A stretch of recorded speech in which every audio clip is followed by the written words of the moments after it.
আচ্ছা, আমি কি বিদেশ যাব নাকি যাব না? আইএলটিএস দিব নাকি দিব না? আর বিদেশে কখন যাব? এখন নাকি 2 বছর পর? গিয়ে কি করব? ব্যাচেলর, মাস্টার্স নাকি পিএইচডি? ভাই, একটু থামেন। বিদেশে যদি যেতেই চান তাহলে কাল পরশু এমন করে না, আপনার প্রিপারেশন নেওয়াটা শুরু করতে হবে আজকে থেকে। কারণ মনে রাখবেন, বিদেশে যাওয়ার ক্ষেত্রে টাকাটা বড় ইম্পর্টেন্ট ব্যাপার না। ইম্পর্টেন্ট ব্যাপার হচ্ছে আপনার মাইন্ডসেট। আপনি নিজে যদি নিজের সাথে কমিটেড থাকেন তাহলে ভিসা প্রসেসিংয়ের 70% ডান। বাকি থাকবে আপনার আইএলটিএস দেওয়া, রিকোয়ার্ড ডকুমেন্ট সহ অ্যাপ্লাই করা, আর বিমানের টিকিট কেটে উড়াল দেওয়া। গবেষণায় দেখা যায় সময় ও প্ল্যান মোতাবেক যারা কাজ করে, ভিসা প্রসেসিংয়ের কাজ করে, তাদের সাকসেস রেশিও কিন্তু অলমোস্ট 80 to 99%।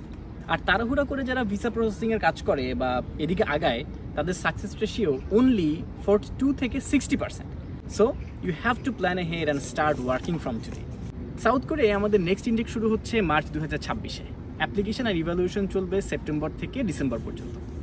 ভিসা ইন্টারভিউ চলবে জানুয়ারি এবং ফেব্রুয়ারি, এই 2 মাস। ক্লাস শুরু হচ্ছে মার্চ 2026-এ ইনশাল্লাহ। সো যারা মার্চ 2026 ইনটেকে আপ টু 50 to 60% স্কলারশিপ নিয়ে দক্ষিণ কোরিয়াতে আসতে চান, তাদের জন্য হাতে কিন্তু এখন অনেকটা সময় প্রিপারেশন নেওয়ার জন্য আছে, যাতে করে আপনি নিজেকে প্রস্তুত করতে পারেন, আপনার ফাইলটাকে খুব শক্তপোক্তভাবে রেডি করতে পারেন। তাই আপনার আইএলটিএস স্কোর যদি হয়ে থাকে মিনিমাম 5.5 অর মোর, অথবা আপনার সেপ্টেম্বর কিংবা অক্টোবরের মধ্যে যদি আইএলটিএস দিয়ে দেওয়ার প্রিপারেশন থাকে কিংবা সম্ভাবনা থাকে, তাহলে এখনই আপনার ফাইল গোছানোর কাজ শুরু করে দিন। যারা আমাকে বিভিন্ন সময় স্কলারশিপ এবং ফরেন স্টাডিজের জন্য নক করে থাকেন, বলে থাকেন ভাই আমাকে হেল্প করেন এই বিষয়ে, তাদেরকে বলবো this is the time for you guys. উড়াল যদি দিতেই হয়, হাতে একটু সময় নিয়ে উড়াল দেন। যোগাযোগ করলে স্টেপস অ্যান্ড ইনিশিয়েটিভ বলে দিব, কাজ শুরু করে দিবেন। প্রিপারেশন নেওয়া শুরু করবেন এবং মহান আল্লাহ তাআলার উপরে ভরসা রাখবেন।